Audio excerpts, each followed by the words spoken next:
danışmışız yadımdadır. Əslində bu kontekstə qədər dini kəbinlə bağlı demişdik. Dini kəbin deyə bir şey yoxdur. Normal kəbin də əslində dini kəbin yerinə. Yəni belə başa düşürəm ki, sizin yanaşmanızda yəni ayrıca bir İslam dövləti qurulmaq yox, mövcud sistem içərisində ədalətli, ləyaqətli bir cəmiyyət yaratmaq meyli daha üstündür. Tural, bax, İslam dövləti olmuş olsaydı, bu günlərin hamısının hədəfi kimdir? İstəyir Şiə qursun, istəyir Sünni qursun. Hədəf mənəm.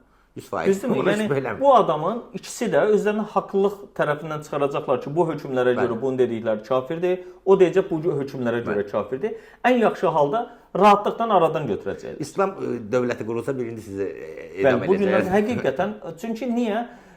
O insanlar sorğulamağı sevmir. O insanlar etiraz eləməyi sevmir. Halbuki bunlar özləri dinə ziddir.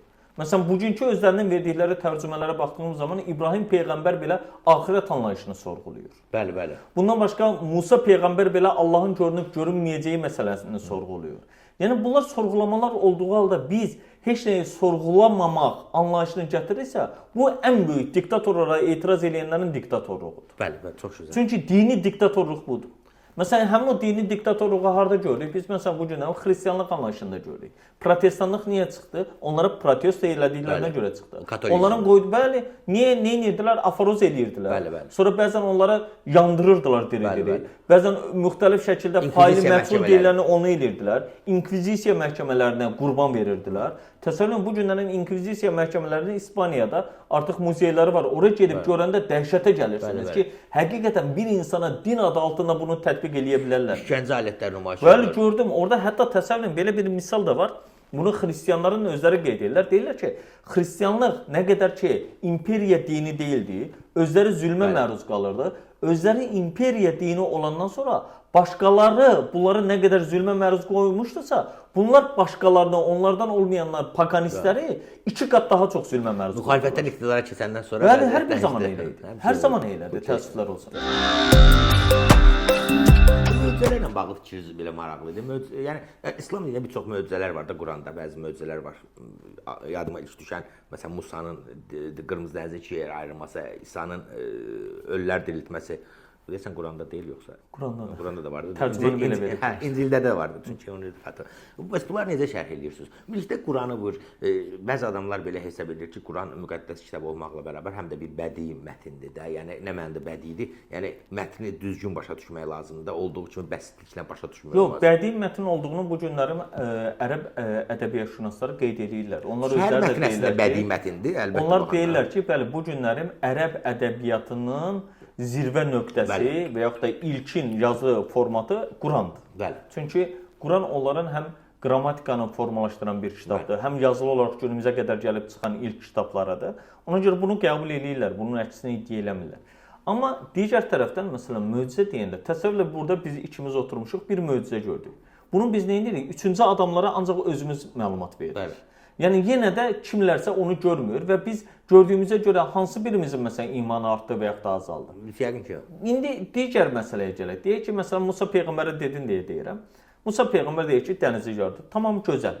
Dənizi nə ilə yardı? Əsa ilə. Əsa ilə, bəli. Əsanı vurdu dənizə, deyir ki, dəniz yarıldı, qırmızı dəniz dedim. Quranda bu dənizin adı keçmir. Bər söz keçir. Bunu gətirirlər Tövratdan çıxarılan bir hökmə görə. Deyir ki, oranı keçdilər. Yaxşı, oranı keçəndən sonra bunlar daha imanlı mı insanlar oldular?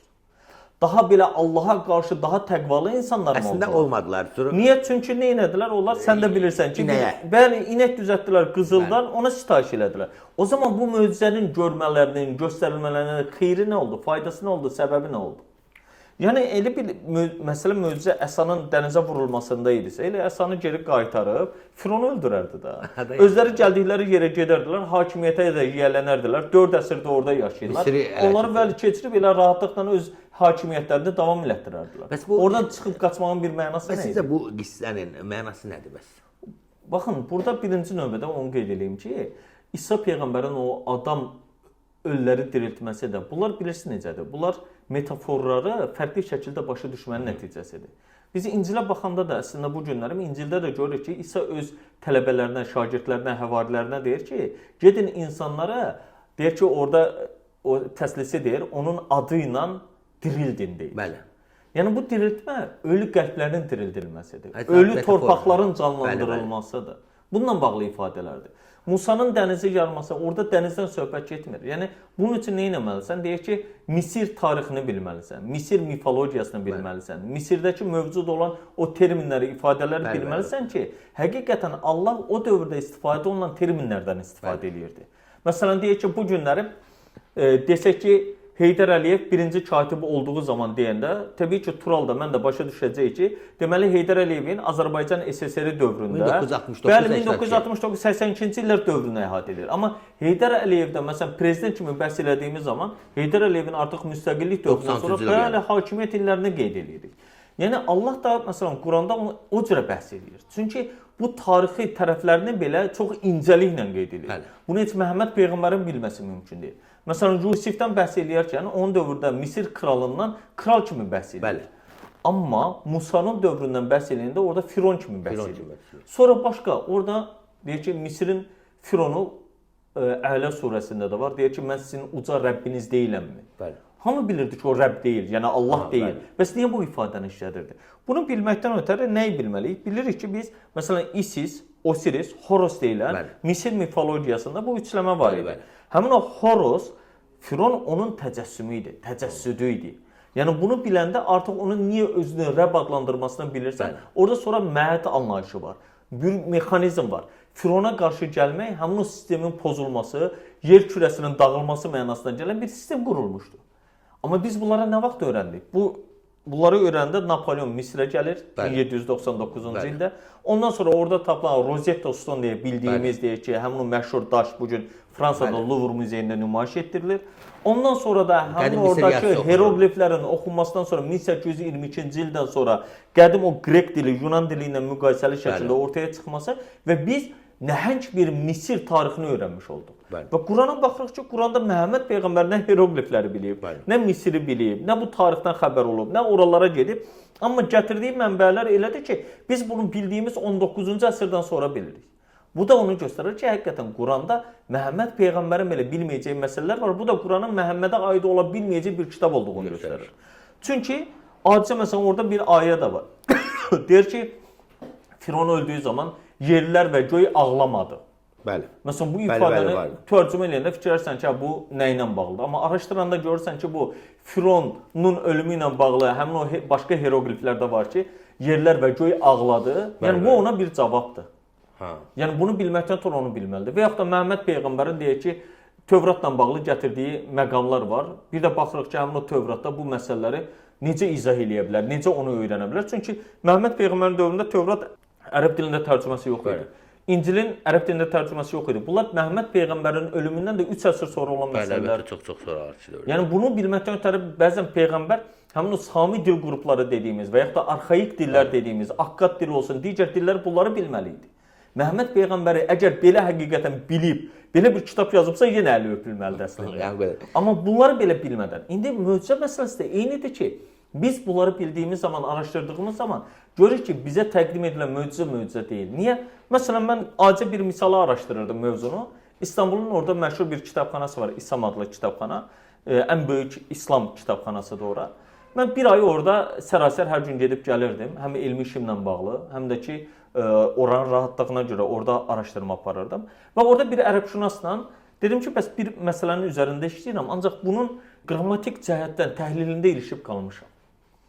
Dedi nədir? Dedim, bax, məsələn, quş cinsi quşlardan bəhs edirsə, bu qadın cinsi dediyimiz müənnəs gəlməlidir. Amma ayəyə baxıram, istifadə olunan həmin o zamir dediyimiz əvəzliklər kişi cinsindən müzəkkər olaraq gəlir. Bu mənanı dəyişməlidir. Amma baxıram ki, heç biri də eləmir. Sadəcə bir təfsirdə tapmışdım ki, o deyirdi ki, bəli, Süleymanın dövründə yaşayan quşlar bizim bildiyimiz quşlar kimi olmuyor. Bu da şübhə yaradırdı. Deməli ki, adam tapıb nədir? Amma cavabını bilmədiyindən görə bu cürə başqa bir alternativ fikir ortaya atır. Bunu baxanda görürsən ki, kişi cinsidirsə, bu quşlardan getmir söhbət. Başqa nədir? Məsələn, hüt-hüt və s. İndi mən eyni şeyi bir misalla həmişə verirəm. Deyirəm ki, bu günlərim, deyək, bir türk jurnalist, idman jurnalisti bir cümlə yazır ki, aslanlarla qırmızı şeytanların qarşı durmasında aslanlar qırmızı şeytanları darmadağın edir. Galatasaray Manchester United olur. Bəli, bu futbolu bilməyən, adicə həmin o ölkədə yaşayan Türkiyənin bir İnsanı bunu bilməməyi, Başa bunun bəli möcüzə kimi qəbul edirsə, deməli ki, şeytanların rəngləri var, Evet. qırmızı rəngləri var, qarası var, göyü var. Bu aslanlarla bunların bir döyüşü olurmuş. Özündən yeni bir fantaziyalar çıxaracaq və yaxud da yeni bir mifik düşüncələr ortaya atacaq. Amma bunu bir nəfər gəlib desə ki, qardaş o elə deyil, orada futbol komandaları var, biri Galatasaray ilə Manchester United-də, burada Çempionlar Liqası, hamı ona lağ eləyəcək. Bəli. Amma həqiqət budur əslində. Ona görə çoxluğun başqa cür düşünməyi, azlığa mühakimə etməyi ki, sən səhvsən, bu doğru bir yanaşma deyil. Ona görə deyirəm ki, möcüzə anlayışına da bu cürə yanaşaq. Acə onların özlərinin tərcümə elədikləri Quran tərcüməsinin İsra surəsinin 59-cu ayəsinə belə tərcümə veribdilər. Düzdür, o tərcümə yanlışdır əslində. Türklərin tərcüməsində. Türklərdə də elə Azərbaycanlılarda bizim möcüzə göstərməkdən vaz keçməyimizə səbəb əvvəlkilərin onları yalanlaması oldu. Qardaş, özün burada deyirsən ki, möcüzə göstərməkdən vaz keçməyimizə səbəb. O zaman Məhəmməd Peyğəmbərə 1000-ə yaxın möcüzə gətirmişsən. Bəli, Şəqqül Qəmərdən. Məsələn, Şəqqül Qəmər məsələsi. Və yaxud da əlindən suların çıxması məsələsi. Və yaxud da insanlara nə bilim evdə nə gizlətdiklərini bilməsi məsələsi. O qədər şeylər var ki, kölgəsinin düşməməsi, göy dırnağının uzanmaması, nə bilim nə qədər uşaq vaxtı qəlbinin yarılması məsələsi. Yəni nə mənası var bu? Qəlbin çıxardı, yudular, içəri qoydular. Heç orada Məhəmməd Peyğəmbərlə bağlı deyil. Araşdıranda İnşirah surəsidir o. İnşirah surəsində deyir ki, Ələm nəşrəh ləkə sadrak. Sənin qəlbini genişlətməliyik. Eyni duanı Quranda başqa yerdə tapırıq. Musa Peyğəmbər deyir ki, Rabbi şrəhli sadri. Ey Rəbbim, mənim qəlbimi, köksümü genişlət. Aç.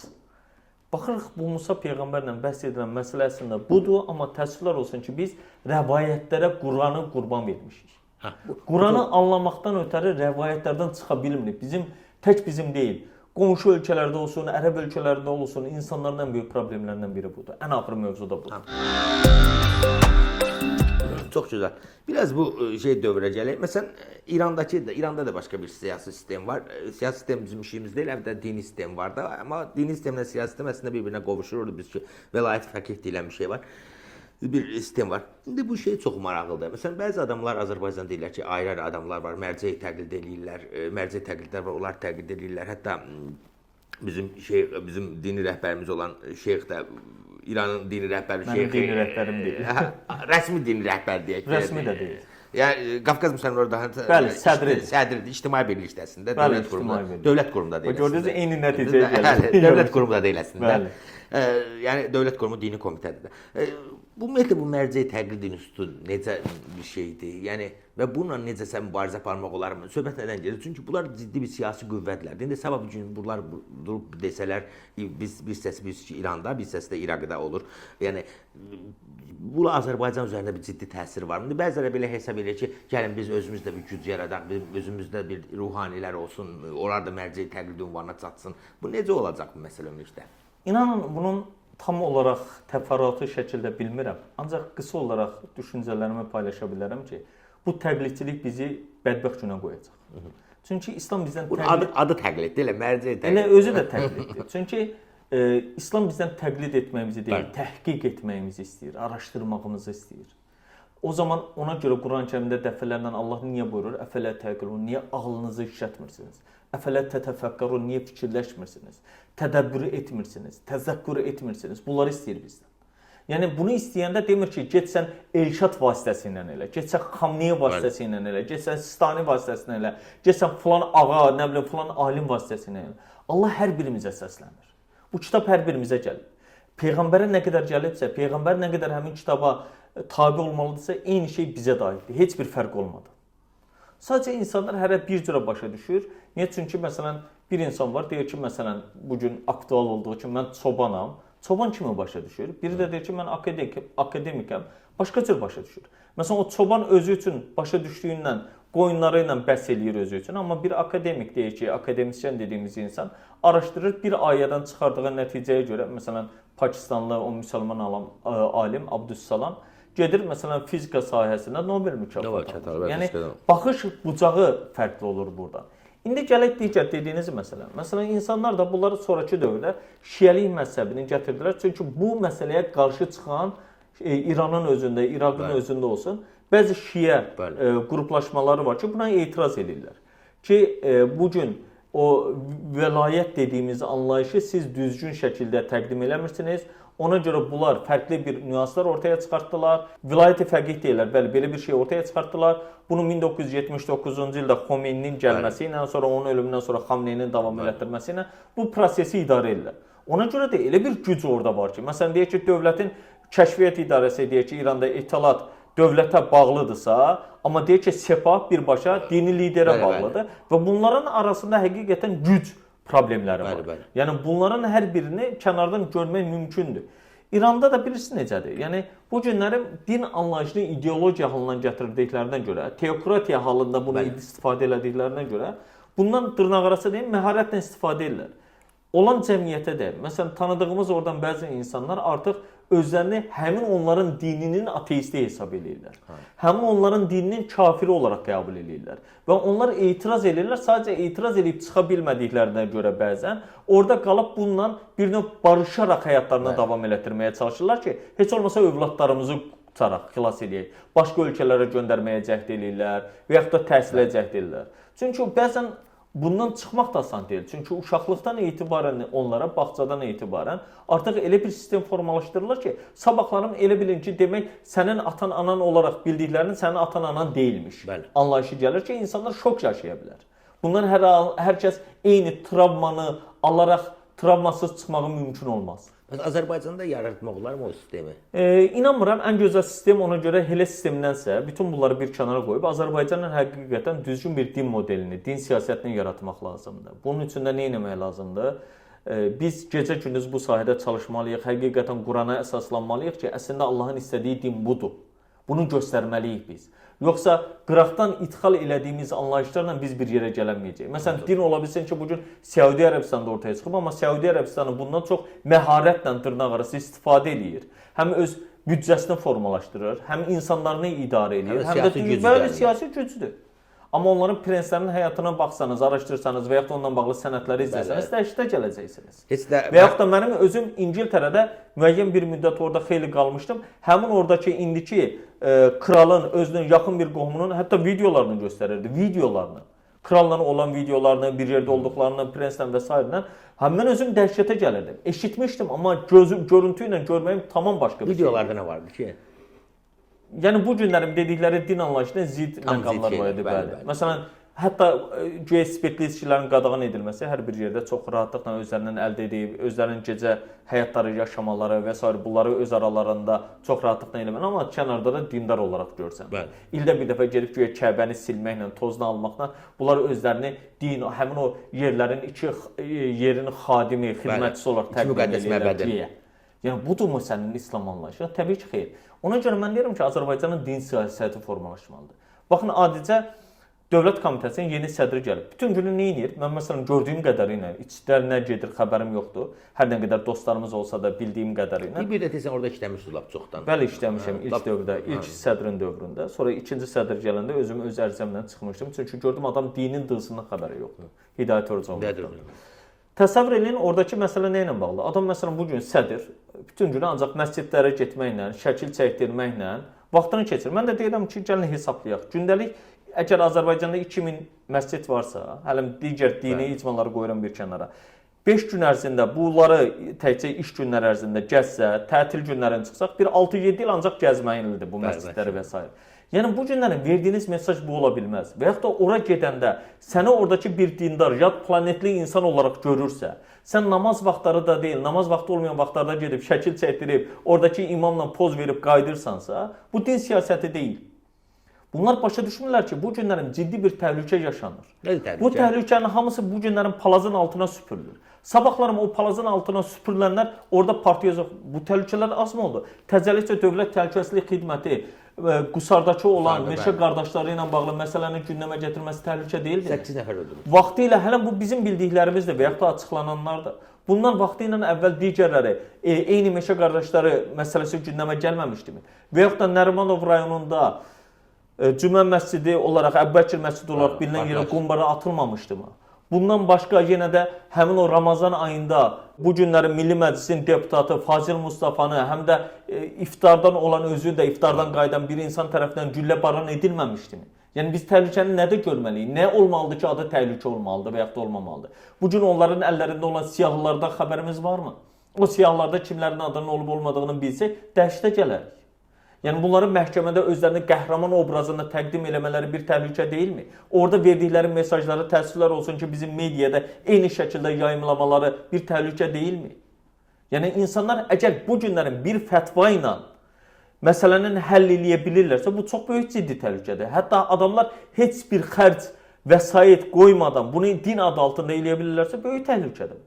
Təsəvvür edin, ölkənin bayaqlarım adını çəkdiyiniz Qafqaz Müsəlmanları İdarəsinin rəhbəri olan şəxs əgər özünün İranın dini liderini mərcəyi təqlidi olaraq görürsə və onun qoxusunu aldığını iddia eləyirsə, onu təqlid elədiyini qeyd eləyirsə, yəni bundan böyük təhlükə mi ola bilər? Bəli. Yəni bu insanlar o zaman buna və yaxud da dövlət bu insana necə güvənməlidir? Yaxud da eyni adam gedib Şuşada həmin o dini liderin nümayəndəsinin qarşısında rəsmi şəkildə, açıq şəkildə deyir ki, bəli, Xamneyinin nə bilim fətvası ilə Qarabağ işğaldan azad edildi, iddia eləyə bilirsə, bu yalanı deyə bilirsə və onun arxasında namaz qılırsa, bundan böyük hansı təhlükəni biz deyə bilərik? Yəni bu günlərin din məsələsi həqiqətən, çünki insanların inanc, insanın yaradılışından etibarən inanc anlayışı var. Amma bu günlərin məscidlərimizə gedin baxın nə edirlər. Bu günlərin Ramazan ayında keçirilən verilişlərə baxın. Adamlar çıxıbdılar o boyda qoskoca dediyimiz adamlar, alim dərəcəsi almış adamlar, akademik dediyimiz adamlar, ilahiyyatçılara yetişdirən adamlar oturub da qabağında heç bir dini savadı olmayan, özünü seyid deyə təqdim edən adam qarşısında seyidim deyə qarşısında cavab verirlərsə, danışırlarsa və insanlara baxanları mürgüləmə tutursa, bu hansı dinlə danışa bilərsiniz? Hətta həmin o verilişlər dini komitənin vəsaiti hesabına həyata keçirilir. Yaxud da digər bir məsələdə, məsələn, radioların birində, TMV-də açığında deyil. Adamlar hər cümə günü və yaxud da deyək ki, Ramazanda hər gün sələfliyi orada təbliğ eləyirlərsə, sadəcə baş ağacında ölkə rəhbərinə dua etməklə məsələyə başlayaraq belə bir qəliblə, qılıfla məsələni həyata keçirirlərsə, bu ciddi təhlükə deyilmi? İnanın, həmin insanlar bu günlərin bir çox yerlərdə var, adını çəksəm dəhşətə gələrsiniz. Milli Məclisdə də var bunlar, bu günlərin dövlət qurumlarında çalışan insanlarda da var. Bu günlərin həmin o insanlar müxtəlif deyək ki, ən tanınmış oyunların rəhbərləri, baş məşqçiləri və s. istifadə olunanlar da var, iş adamları var. Hətta çox rahatlıqla biri mənə rahatlıqla yazmışdı ki, mən sənə imkan vermərəm ki, əhl-i sünnəni Azərbaycanda bitirərsən, səni bitirərəm. Yəni bu təhlükə nədədir? Hətta o gün deməli Təhsil Nazirliyinin bir əməkdaşına ağır həbs cəzası aldı. Xarici ölkə dini cərəyan təsiri ilə, desən sələflərdən idi. Xaricdən bura gələn ölkə xarici qonaqları sui-qəsd hazırlamışdı. Ondan xəbərim yoxdur. Ancaq 3-4 gün qalıb məhkəmə qərar verdi. Xəbərim yoxdur ondan həqiqətən, amma bu dediyiniz də bir başqa təhlükədir. Adam təsəvvür edin, övladını yetişdirir, pulu var, imkanı var. Göndərir İngiltərədə oxumağa. İngiltərədə həmin o dini cərəyana qoşularaq gəlir Azərbaycanda. Həmin o orta məktəb savadı belə olmayan, nə var gedib hansısa Səudiyyə Ərəbistanında hansısa bir məktəbdə oxuyub gəlib deyə, hansısa universiteti bitirib deyə, onu özündən böyük kimi qəbul edir. Din məsələsində onun dediklərindən oturubdur. Əslində elə biraz əvvəl dediyimiz o IŞİD, Əl-Qaidanın da elektoratı bulardı. Əlbəttə bulardı. Əlbəttə bulardı. Bu çox maraqlı şeylər dediniz. Mən istəyirəm sonda iki də sual verim. Bu son dövrlərdə mən özüm də fəlsəfədən dərs deyirəm, özüm də müşahidə edirəm bunu. Ayrı-ayrı Türkiyədə ona bağlı tədqiqat da vardı. Nədir? Deizm məsələsi. Son dövrlərdə biz ki, Azərbaycanda da deizm artıq, hətta Türkiyədə bir statistikaya görə, səhv eləmirəmsə, İmam Hatib liseyində oxuyanların 1/3 deist idi. Bunu necə yanaşırsınız? Bu nəyə görə belə bir şey oldu? Sosial şəbəkələr vasitəsilə. Çünki bugün insanlar möcüzələrlə insanları o qədər aldatdılar ki, o qədər bəzi din alimləri, təriqət şeyxlərinin, kəramətlərinə insanları aldatdılar ki, smartfonlar çıxandan sonra bunların heç birini görənmirik. Bəli. Uçduqlarını və yaxud da harasa gedib gələndə ayaqqabıların üstündə qar olduqlarını görə bilmədik. Kamera çıxandan sonra hələ möcüzə olmayıb, belə bir şey olmur. Yəni bu günlərin həqiqətən möcüzədən başqa kəramət də olmur. Yəni bu günlərin bizim danışmağımız, bu kameralar vasitəsilə bunların zaps edilməsi, ondan sonra bunların internetə yüklənməsi, insanların yerindən, məkandan asılı olmayaraq bunları izləməsi möcüzə deyilmi? Deyir suyun üstündə gəzir, elə bir olmayıb. Yəni ona görə deyirəm ki, bunlar hamısı sosial şəbəkələr, insanların o Quran tərcümələrini çıxararaq ortalığa budurmuş siz dediyiniz, İncildəki olanları, Tövratda olanları çıxardaraq etiraz eləmələrinin nəticəsində bəli insanlar cavabını tapa bilmədiklərinə görə özlərini birinci növbədə ateist dedilər, sonra Tanrının olduğunu qəbul edərək deist dedilər, sonra da bir bilinməzlik anlayışına aqnostizmə düşdülər. Yəni bu təbii bir prosesdir. Əgər mən də həqiqətən Quranın bugünkü mövcud olan tərcüməsindən baxmış olsaydım, onunla İslam dinini görmüş olsaydım, mən də ən böyük deist idim. Və onlara qarşı ən böyük mübarizəni aparardım. Çünki niyə? Bu günlərin verdikləri tərcümə, baxın, dini qurumlarla iş üzrə Dövlət Komitəsi, Vasim Məmmədəliyevlə Ziya Bünyadova aid olduğu iddia edilən həmin o Quran tərcüməsini pulsuz paylayır. Açıb onun içərisindən baxın, Yahudilərə də lənətlənmə var, güya cənnətdə gedən kişilərə qız uşaqlarının verilməsi, pedofilliyi təbliğ edirlər bunlar, xəbərləri yoxdur. Mən deyəndə ki, Quranda səhv tərcümə var, məni lağ eləyirlər. Ay nə bilim, Elşad budur, Elşad belədir. Təsəvvürlə əleyhimdə aparacaqla qardaş bir çağır, gəl oturaq nə iş görə bilərik, birlikdə nə edə bilərik? Biz hələ həqiqətən o natamamlıq kompleksindən qurtula bilmirik. Amerika təsəvvür edin, məni dəfələrlə çağırır, səfiri çağırır, görüşür, YouTube kanalımı analiz eləyirlər, adamlar dəhşətə gəlirsiniz. Mənim öz ölkəmdəki, mənim bu insanlarım, eyni dili danışdığım, eyni ənənəni yaşadığım, eyni yerdə böyüdüyüm insanlar məni düşmən elan edir, kitabımı qadağan edir, heç kimin də oxumasına şərait yaratmır və heç bir məsələn təşkilatımın da qurulmasına imkan vermirlər. Budurmu sənin anlayışın? Niyə insanlar deist olmasın? Aç tərcüməni bax. Allah deyir, istədiyinə hidayət verir, istədiyinə zəlalət. Yəni o zaman Allahdan bizim Allah təsəvvürümüz budur.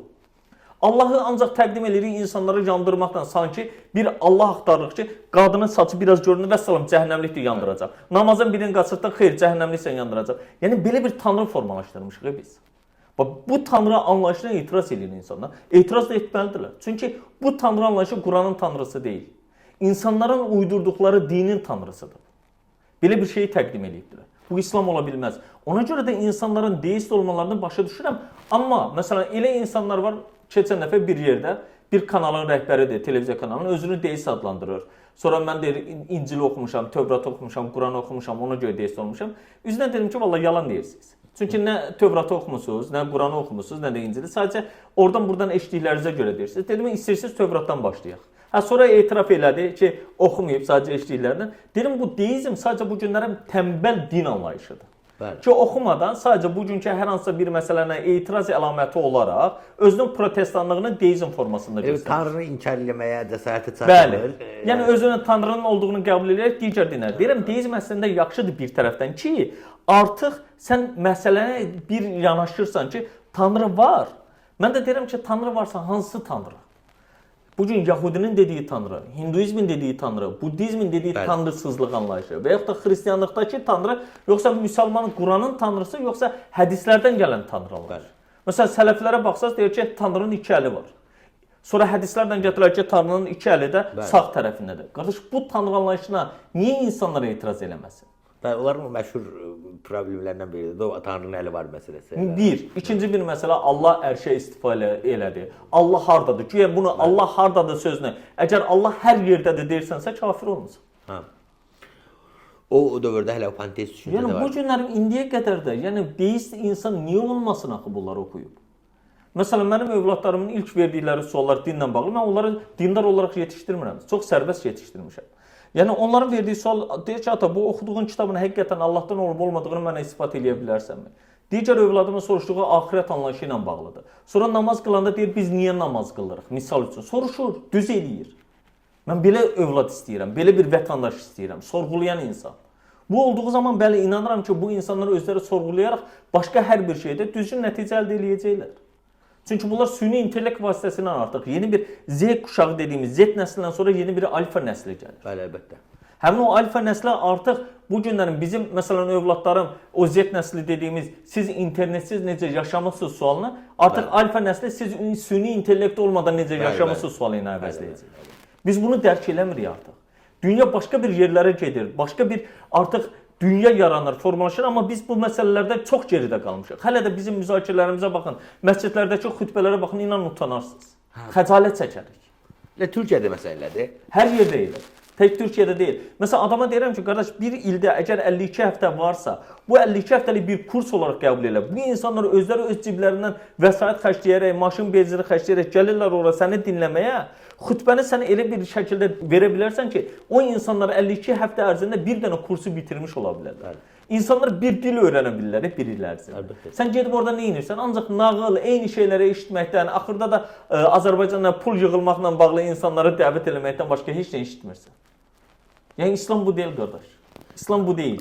Kim nə deyirsə ki, deyirlər, bəzən İslam bu deyil, həqiqətən bu deyil. Sizin kitabınız da 4-cü dəfə nəşr oldu da. Türkiyədə bəli. Türkiyədə 4-cü. Azərbaycanda o nəşri necə biləm Qadağan elədilər. Amma məhkəmələri uduzdum. Biləm, Avropa məhkəməsindədir məsələ. Bir neçə ildir gözləyir. amma Azərbaycanda o kitab kifayət qədər populyardır amma.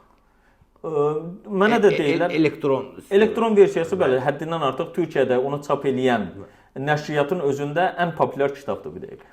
Deməli belə başa düşmürlər ki, insanlar həqiqət axtarışları var və sizin kitabda Təbii ki, həm də qadağan insanları bir növ araşdırmağa meyl etdirir. Çünki bunu o insanlar düşünə bilmirlər bəzən ki, mən qadağan eləyirəm, hansı dövrdəyəm mən?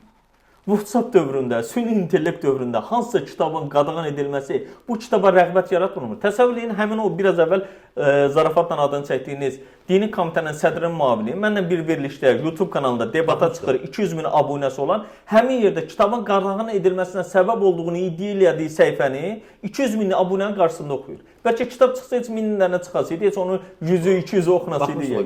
Yəni bu biabırçılıq orada səvəl vermirsə iki məqam vardı. Bir məqam Seyidlərlə bağlı idi. Deyirlər, iddialar yalandır. Çünki əlimizdə tutduğumuz kitabda, vərəqdə o vərəqi vermirlər, yalan deyirlər, hamıya verir. Onu da mən içəridə dostlarım vasitəsilə əldə eləmişdim. Sonra da onu axtarışa vermişdilər ki, o vərəqi mənə kim verib, onu axtarırdılar ki, işdən çıxarsınlar. O əsas nə idi orada? Əsas ənənəvi din anlayışına zidd olması. Məzhəblərə qarşı olması. Açıq yazıbdılar. İndiyə qədər də durur və məhkəmədə mən o məsələni vermişdim. Onlar da inkar eləmədilər, çünki onların imzaları var idi orada.